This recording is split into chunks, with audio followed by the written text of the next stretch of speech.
point 3 number point হৈ গ'ল কি দক্ষিণ পূব তাৰমানে এচি দক্ষিণ বা দক্ষিণ পশ্চিমত যদি পানীৰ উৎস থাকে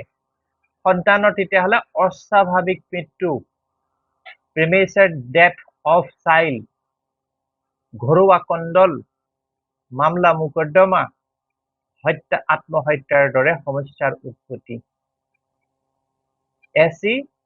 সাউথ SW প্ৰিমেচাৰ ডেথ অস্বাভাৱিক মৃত্যু সন্তানৰ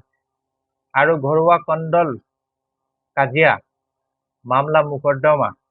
কাৰণ সেইটো ফায়াৰ জন না ৱাটাৰ ইমবেলেঞ্চ হত্যা আত্মহত্যা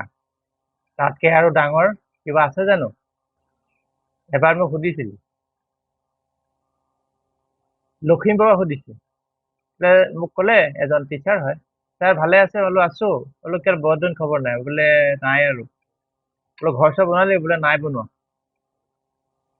মোক ক'লে স্যাৰ আমুকত এঘৰ মানুহত বোলে সুইচাইড কৰিছে সেইটো তেওঁলোকৰ মানুহ ইয়াত এজন আহিছে কৈছে কি হ'ব পাৰে তাত মই ইয়াৰ পৰাই ক'লো যে সাউথ ৱেষ্টত পানী আছে তাৰপৰা কৈছে যে আছে তেনেকুৱা বহুত আছে SCSSW এইটো মই ফাইল জনত দিছিলো না আগত নে নাই দিয়া এইটো মাছা ডিগ্ৰীত দিম আকৌ ভালকে পিহি পেলি চাটনি বনাই দিম এটাৰ পিছত এটা মজা মজা হৈ থাকিব কোৰ্স